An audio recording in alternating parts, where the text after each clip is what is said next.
Capítulo 7. Não importava o quão rápido eu tentasse chegar ao meu quarto, Espen foi mais rápido. Eu não deveria ficar surpresa. Ele conhecia o palácio tão bem que isso não era nada para ele, a essa altura.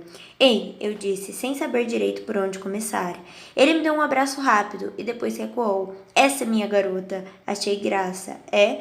Você pôs essa gente em seu devido lugar, Mary. Arriscando a vida. Espen acariciou minha bochecha. Você merece ser feliz. Todos merecemos. Obrigada. Com um sorriso, segurou meu pulso, deslocou o bracelete que Maxon tinha trazido da Nova Ásia para tocar o que havia embaixo, a pulseira, que eu fizera com o botão que ele me dera.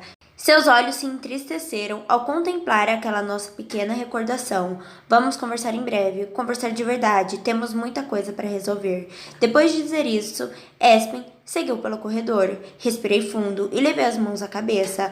Por acaso, ele tinha entendido que minha reação no salão significava que eu havia desistido de Maxon para sempre? Será que estava pensando que eu queria dar outra chance à nossa relação? Mas, justamente, eu não tinha acabado de rejeitar Maxon, não tinha pensado no dia anterior que ele precisava de Espen na minha vida, então por que estava com aquela sensação horrível? O clima estava pesado no salão das mulheres. A rainha Amberly estava sentada, escrevendo cartas. De tempos em tempos, levantava a cabeça e olhava para nós. Depois da conversa no dia anterior, estávamos evitando fazer qualquer coisa que nos obrigasse a interagir. Celeste estava deitada no sofá com uma pilha de revistas ao lado. Muito esperta, Chris levara seu diário e agora escrevia. Próxima rainha, mais uma vez. Porque eu não tinha pensado nisso. Elise tinha arranjado uma caixa de lápis de cor e trabalhava em algo perto da janela.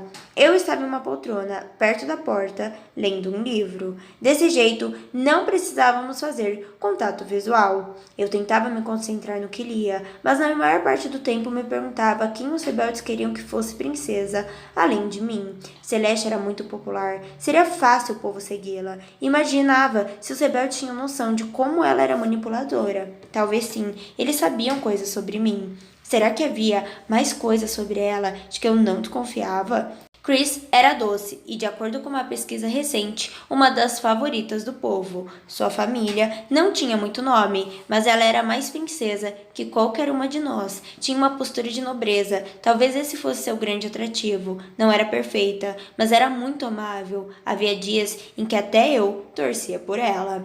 A menos suspeita para mim era Elise. Ela admitira que não amava Maxon e que estava no palácio apenas pelo dever. E eu realmente achava que, quando ela falava em dever, referia-se à sua família ou às suas raízes na Nova Ásia, não os rebeldes do norte. Além disso, ela era tão calma e resignada, não dava qualquer sinal de rebeldia. Então, pensando sobre isso, tive certeza absoluta de que era ela a favorita dos rebeldes. Elise mal tentava competir e já tinha confessado sua indiferença em relação a Maxon. Talvez não precisasse tentar, pois contava com um exército silencioso de apoiadores que lhe entregaria a coroa de qualquer jeito. Já chega, a rainha disse de repente. Venham todas aqui. Ela afastou a mesinha que usava e levantou, enquanto nos aproximávamos, nervosas. Algo está errado aqui. O que é? Nos entreolhamos. Ninguém queria explicar. Por fim, Chris, sempre perfeita, resolveu falar. Majestade, só agora tomamos consciência de que a competição é acirrada. Temos um pouco mais de noção da posição de cada uma de nós em relação ao príncipe. E é difícil absorver tudo isso e ainda conversar neste momento. A rainha sentiu, como se entendesse a questão. Vocês pensam muito em Natalie? Perguntou. Fazia menos de uma semana que ela havia partido. Eu pensava nela quase todos os dias. Também pensava em Marley o tempo todo. E às vezes, alguma das outras garotas vinha à minha cabeça do nada. Sempre, Elise respondeu com tranquilidade. Ela era tão alegre. Ela sorriu ao dizer isso. Sempre achei que Natalie irritava Elise. Uma era tão reservada e a outra espaçosa demais. Talvez as duas mantivessem uma amizade do tipo os opostos se atraem. Às vezes, ela ria das coisas mais simples. Chris acrescentou. Era contagiante. Exatamente, a rainha comentou. Já estive no lugar de vocês. Sei como é difícil. Vocês procuram segundas intenções em tudo o que as outras fazem. E também procuram segundas intenções em tudo o que Maxon faz. Cismam com qualquer conversa, na tentativa de interpretar cada suspiro entre uma frase e outra. É exaustivo. Aquelas palavras tiraram um pouco do peso das costas de todas nós. Alguém nos compreendia. No entanto, tenho a certeza disto. Por mais tensões que haja entre vocês, a saída de cada uma vai doer muito. Ninguém jamais entenderá essa experiência a não ser quem passou por ela, pela elite, principalmente. Vocês poderiam brigar, mas isso é comum entre irmãs. E para estas meninas, disse, apontando o dedo para cada uma de nós, que uma de vocês vai ligar quase diariamente durante o primeiro ano, sempre que estiver morrendo de medo de cometer um erro e precisar de apoio. Nas festas, vai pôr seus nomes no topo da lista de convidados, logo abaixo de sua família, porque é isso que vocês são agora. Nunca vão perder o vínculo que construíram aqui. Oi, tudo bem? Aqui é a Letícia Bartolier. Estou passando aqui para te avisar que dia 2 de julho de 2022 eu estarei na Bienal de São Paulo lançando o meu terceiro livro físico, Meu Crush é um Zé Droguinha. Clique no link na descrição para saber mais.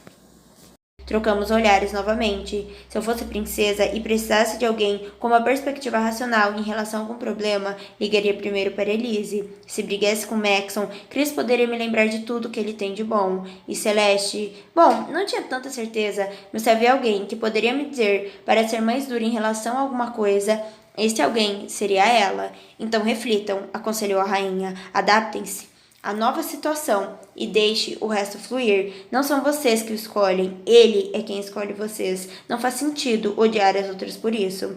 A senhora sabe quem ele deseja mais? Celeste perguntou. Pela primeira vez, percebi uma preocupação em sua voz. Não, a rainha Amberly confessou. Às vezes desconfio, mas não tenho a pretensão de compreender todos os sentimentos de Maxon. Sei que o rei escolheria, e só. Quem a senhora escolheria? Perguntei, e logo me repreendi, mentalmente por fazer uma pergunta tão descarada.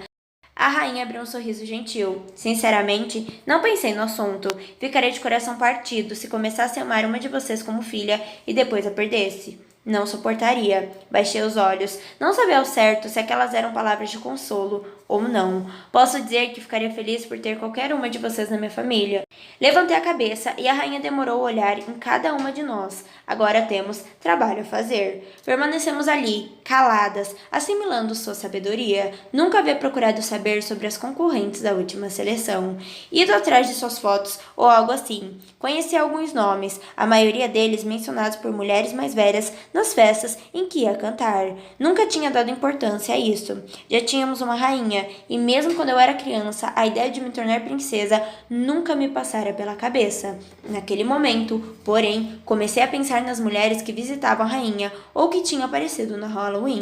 Quantas delas tinham sido suas concorrentes antes de se tornarem suas amigas mais íntimas? Celeste foi a primeira a se retirar e voltar para o conforto do sofá. As palavras da rainha Amberly pareceram não significar muito para ela. Por algum motivo, aquela foi a gota d'água para mim. Todos os acontecimentos dos últimos dias, de repente, começaram a pesar no meu peito e me senti a ponto de desabar. Com licença, balbuciei a fazer uma reverência antes de seguir rapidamente para a porta. Não tinha um plano. Talvez pudesse me trancar no banheiro por 20 minutos ou me esconder em uma das inúmeras saletas do primeiro andar. Talvez simplesmente fosse até o meu quarto e chorasse até desidratar.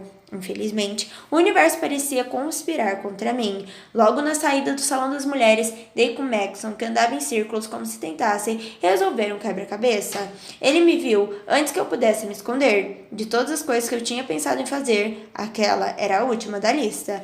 Estava cogitando chamar você aqui fora. O que você deseja? Perguntei, seca. Maxon permaneceu imóvel, juntando coragem para dizer algo que claramente incomodava muito. Então, uma garota completamente apaixonada por mim? Cruzei os braços. Depois dos últimos dias, eu deveria ter previsto essa mudança em seus sentimentos. Sim, não são duas? Elevei o olhar para ele, quase irritada por ter que explicar. Você já não sabe o que eu sinto? Pensei com vontade de gritar. Você não se lembra do abrigo? Mas, sinceramente, eu também estava precisando de uma confirmação. O que tinha acontecido para me deixar tão insegura? O rei, suas insinuações sobre o que os outros já tinham feito, seus elogios aos méritos delas, tudo isso me fazia sentir diminuída. E ainda havia todos os passos em falso que eu tinha dado com Maxon ao longo da semana. Se não fosse a seleção, jamais teríamos nos aproximado, mas parecia que, enquanto ela não terminasse, não haveria como ter qualquer certeza. Você disse que não confiava em mim, acusei. Outro dia, fez questão de me humilhar, e ontem disse basicamente que eu tinha muito do que me envergonhar. E há algumas horas, a simples sugestão de se casar comigo fez você explodir de raiva. Me perdoe por não estar tão segura quanto nossa relação no momento. Você se esquece de que nunca fiz isso antes, América, ele argumentou, com a voz carregada de sentimentos, mas sem raiva. Você tem alguém com quem me comparar. Eu nem sei como manter uma relação normal e tenho só uma chance. Você teve pelo menos duas. Eu vou cometer erros. Eu não me importo com os erros, repliquei. É a insegurança que me preocupa. Eu não faço ideia do que está acontecendo na maior parte do tempo. Ele se calou por um instante. Eu me dei conta de que estávamos em um momento decisivo. Tínhamos deixado muitas coisas implícitas, mas não daria para continuar assim por muito tempo. Ainda que acabássemos juntos, esses momentos de insegurança voltariam a nos assombrar. Sempre fazemos a mesma coisa, murmurei, cansada daquele jogo. Ficamos próximas, mas então acontece algo que nos afasta, e você nunca parece capaz de tomar uma decisão. Se você me quer tanto quanto diz, por que isso aqui ainda não acabou? Apesar de eu tê-lo acusado de não se importar comigo, sua frustração se diluiu em tristeza, porque em metade do tempo eu tinha certeza de que você amava outra pessoa, e na outra duvidava que você fosse mesmo me amar um dia. Ele respondeu, o que me fez sentir absolutamente péssima. E eu, não tenho meus próprios motivos para duvidar? Você trata Chris como se ela fosse o céu na terra, e depois flagro você com Celeste. Já expliquei isso. Sim, mas ainda dói. Bom, também me dói ver como você se fecha tão rápido. Por que você faz isso? Não sei, mas talvez você devesse parar de pensar em mim um pouco. Imediatamente, um silêncio caiu entre nós. O que isso quer dizer? Dei de ombros. Há outras garotas aqui. Se você está tão preocupado com a sua única chance, talvez devesse garantir que não vai desperdiçá-la comigo. Fui embora, furiosa com Maxon por me fazer sentir daquele jeito e furiosa comigo mesma por piorar tanto as coisas. Oi, tudo bem? Aqui é a Letícia Bartolier. Estou passando aqui para te avisar que dia 2 de julho de 2022 eu estarei na Bienal de São Paulo lançando o meu terceiro livro físico, Meu Crush é um Zé Droguinha. Clique no link na descrição para saber mais. Capítulo 8. Assisti a uma verdadeira transformação no palácio, do dia para a noite. Suntuosas árvores de Natal surgiram nos corredores do primeiro andar, guirlandas pendiam nas escadarias, todos os arranjos de flores foram substituídos por ramos de azevinho ou visco. O estranho era que eu ainda podia sentir um pouco de verão se abrisse a janela. Fiquei pensando se o palácio conseguiria fabricar neve. Talvez se eu pedisse, Maxon cuidaria disso. Ou talvez não. Passaram-se dias. Tentava não me irritar ao ver Maxon fazer exatamente o que eu tinha aconselhado. À medida que as coisas esfriavam entre nós, mais eu me arrependia do meu orgulho. Eu ficava me perguntando se aquilo teria acontecido de um jeito ou de outro. Será que eu estava destinada a falar a coisa errada, a fazer a escolha errada? Por mais que eu quisesse Maxon, nunca seria capaz de me controlar o suficiente para termos uma relação de verdade. Toda essa história me deixava cansada. Era o mesmo problema que me rondava desde que Espen chegara ao palácio. Eu sofria, dividida, confusa. Passei a dar voltas pelo palácio durante as tardes. Com o jardim interditado, o salão das mulheres ficava sufocante demais. Foi numa dessas caminhadas que senti a mudança. Era como se um botão invisível tivesse sido acionado em todo mundo no palácio. Os soldados estavam mais rígidos, as criadas se moviam mais depressa. Até eu me senti estranha, como se já não fosse mais tão bem-vinda como antes. Antes de entender o que estava sentindo, vi o rei dobrar a esquina com um pequeno séquito atrás de si. Tudo fez sentido. Sua ausência tinha deixado o palácio mais acolhedor. Com seu retorno, estávamos mais uma vez sujeitos aos seus caprichos. Não era à toa que os rebeldes nortistas se entusiasmavam com Maxon. Fiz uma reverência quando o rei se aproximou. Enquanto caminhava, ele ergueu a mão e os homens que o seguiam pararam, abrindo espaço para nossa conversa. Senhorita América, vejo que ainda está aqui, comentou. Seu sorriso amarelo demonstrava exatamente o contrário de suas palavras. Sim, majestade. E o que fez a minha ausência? Fiquei em silêncio. Respondi com um sorriso. Boa garota. Ele retomou a caminhada, mas então se lembrou de algo e voltou. Fui informado de que Entre as garotas remanescentes, você é a única que ainda recebe dinheiro pela participação. Elise abriu mão voluntariamente de sua pensão assim que os pagamentos foram suspensos. Para quem era 2 ou 3, não fiquei surpresa. Elise era 4, mas sua família possuía uma renda de hotéis de luxo. Não precisavam de dinheiro como os comerciantes de Carolina. Oi, tudo bem? Aqui é a Letícia Bartolier. Estou passando aqui para te avisar que dia 2 de julho de 2022 eu estarei na Bienal de São Paulo lançando o meu terceiro livro físico, Meu Crush é um Zé Droguinha. Clique no link na descrição para saber mais. Acho que é hora de pôr fim a isso, o rei anunciou, afastando minhas divagações. Meu queixo caiu, a não ser, claro, que você esteja aqui pela pensão e não por amar meu filho, completou. Seus olhos me desafiavam a contrariar sua decisão. O senhor tem razão, eu disse, com ódio do que eu mesma dizia. É justo. Pude notar a frustração do rei por não conseguir arranjar uma briga. Cuidarei disso imediatamente. Ele foi embora e eu fiquei lá, parada, tentando não sentir pena de mim mesma. De fato, era justo. Que as pessoas iam pensar se soubessem que eu era a única a receber o pagamento. E, afinal, ele ia acabar cedo ou tarde. Respirei fundo e fui para o quarto. O mínimo que eu podia fazer era escrever para casa e avisar que o dinheiro não chegaria mais. Abri a porta e, pela primeira vez, minhas criadas me ignoraram completamente. Anne, Mary e Lucy estavam num canto distante, reunidas em volta de um vestido em que pareciam trabalhar, e discutiam sobre o andamento da costura. Lucy, você disse que terminaria a bainha ontem à noite, Anne falou. Saiu até mais cedo para isso. Eu sei. Tive que fazer outra coisa. Posso terminar agora, ela disse, com os olhos suplicantes. Lucy já era um pouco sensível e eu sabia que o jeito rígido de Anne às vezes a magoava. Pois é, você precisou fazer outras coisas várias vezes nos últimos dias, Anne comentou. Mary estendeu as mãos. Acalme-se. Deem um vestido para mim, antes que estraguem tudo. Sinto muito, Lucy se desculpou. Termino agora, se você deixar. O que há de errado com você? Anne questionou. Tem estado tão estranha. Lucy levantou a cabeça, com os olhos arregalados. Qualquer que fosse seu segredo, dava para ver que ela estava apavorada diante da perspectiva de revelá-lo. Tossi de leve. As 3 imediatamente se viraram para mim e fizeram uma reverência. Não sei o que está acontecendo, eu disse, me aproximando, mas duvido que as criadas da rainha discutam desse jeito. Além disso, estamos perdendo tempo aqui se há trabalho a ser feito. Anne, ainda zangada, apontou o dedo para Lucy e comentou. Mas ela fez um gesto sutil com a mão, e ela voltou a ficar em silêncio. Funcionou tão bem que até me surpreendi. Sem discussão. Lucy, por que você não vai terminar o trabalho no ateliê? Assim, todas teremos tempo de pensar um pouco. Contente, Lucy pegou o vestido e quase saiu correndo de tão agradecida, que estava com a chance de escapar. Anne, de cara fechada, apenas observou partir. Mary parecia preocupada, mas prontamente voltou ao trabalho, sem dizer mais uma palavra. Levei alguns minutos para perceber que o clima no meu quarto estava pesado demais para me concentrar. Peguei o papel e caneta e resolvi voltar para o andar de baixo. Fiquei me perguntando se havia feito a coisa certa ao poupar Lucy. Talvez tudo acabasse bem se eu deixasse resolver o problema entre elas.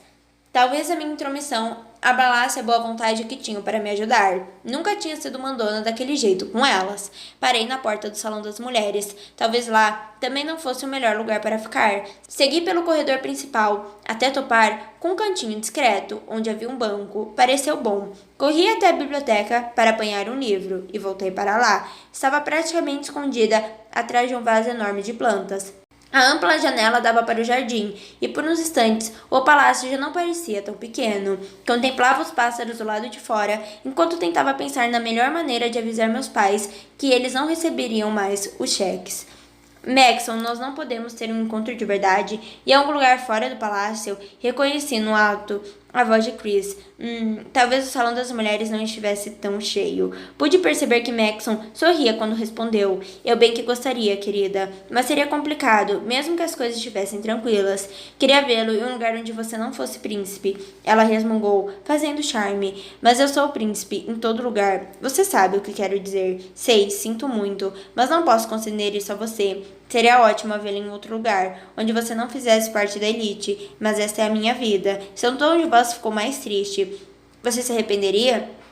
Ele perguntou, porque a realidade seria esta, pelo resto da sua vida. Os muros são bonitos, mas são muros. Minha mãe raramente sai do palácio, mais do que 1 ou 2 vezes por ano. Atrás das folhas grossas da planta, pude observar os dois passarem, sem que notassem minha presença. E se você acha o público invasivo agora, saiba que será muito pior quando você for a única garota que terão para acompanhar. Sei que seus sentimentos por mim são profundos. Sinto todos os dias, mas e todos esses inconvenientes da minha vida? É isso mesmo que você quer? Os dois pareciam ter parado em algum lugar do corredor, pois a voz de Maxon continuava no mesmo volume. Então Chris respondeu, Maxon Shreve, do jeito que você fala, parece que para mim é um sacrifício estar aqui, mas eu agradeço todos os dias por ter sido escolhida.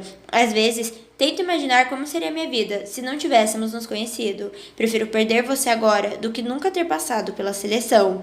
Sua voz começou a ficar embargada. Não estava chorando, mas quase. Não consegui ver. Queria que soubesse que amaria você sem roupas bonitas ou salas maravilhosas. Quero você sem a coroa, Maxon. Só quero você.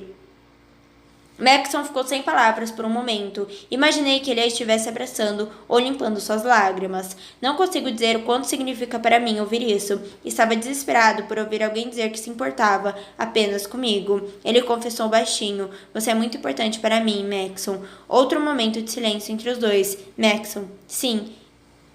Eu acho que não quero esperar mais. Quando ouvi tudo isso, deixei o papel e a caneta de lado em silêncio. Tirei os sapatos e fui cautelosamente até a ponta do corredor.